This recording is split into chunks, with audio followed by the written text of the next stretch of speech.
On a tous nos passeports ici dans nos TT. Si jamais par de Châle, il y a une grande guerre, il faut partir. On est des Français. Hein. La France, protégez-nous. Hein. Maëva Guénam, star de télé-réalité aux 4 millions d'abonnés sur TikTok, exige son rapatriement. Depuis samedi, les influenceurs habitués à filmer leur vie de rêve sous le soleil de Dubaï se retrouvent à filmer des missiles. Regardez. Ah, j'ai des frissons. Putain, c'est tombé. Ouais, ça a pété à côté. Wow, la dinguerie. Oh no. Not meant to be happening here. We're supposed to be in the safest place. L'ambiance a un peu changé dans la ville réputée la plus sûre du monde, même si certains relativisent. I'm on the beach there, but I'm literally hearing bombs go off in the distance somewhere. This is life in Dubai right now. I don't know what's going to happen, but at least if I die, I'm going to be tanned when I do.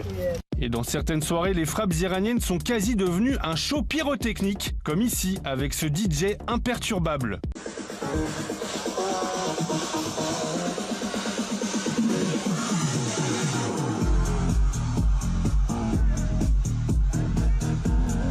Ce week-end, les Émirats ont été visés par 167 missiles et 541 drones touchant l'aéroport de Dubaï ou cet hôtel de luxe. Mais pas de quoi réveiller Sarah Frézou.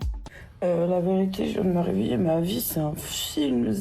Si j'aurais cru un jour que quelqu'un m'enverrait un message en me disant « Ça va du côté de chez vous, vous avez pas trop été bombardé ?»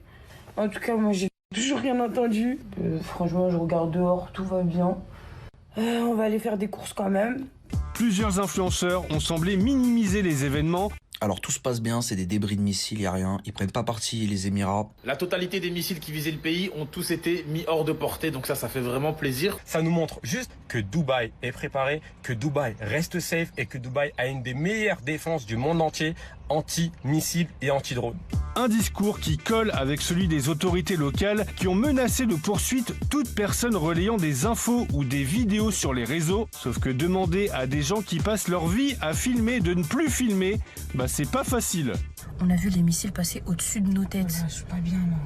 On ne peut même pas montrer, c'est ça le pire. Voilà. On peut même pas vous les montrer, on peut même pas snapper. Patrice Evra, l'ancien capitaine des Bleus manifestement reconverti en porte-parole officiel de Dubaï, a carrément remercié les autorités. Stop saying like it's not safe or whatever, because every day, whatever you are in other country, you can get stabbed for a watch or whatever.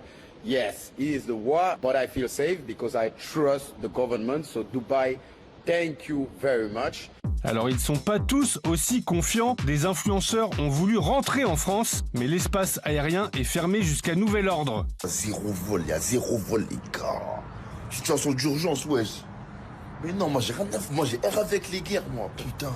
Attirés à Dubaï par le soleil, la sécurité et une fiscalité avantageuse, ils se retrouvent coincés et en panique. De quoi faire marrer leurs collègues restés dans l'hexagone, comme Thibaut InShape qui s'est moqué d'eux sur Twitter, ou l'influenceur Bastos. Aller vivre ailleurs, ne pas participer au système, aller réinjecter tout l'argent que tu gagnes dans une économie étrangère, et puis venir pleurer à la fin. Pour être rapatrié. Non, nous on n'est pas d'accord. Et visiblement, Maëva Guénam s'est sentie visée. Je suis ressortissante française, j'espère que la France elle va me protéger, et j'espère qu'ils vont me rapatrier en France. Je suis française, que vous le vouliez ou pas, je paye des impôts, et je vous emmerde. Sauf que la France ne peut malheureusement rien pour elle. Depuis une bagarre lors d'une soirée à Dubaï l'an dernier, Maëva Guénam a interdiction de quitter le territoire.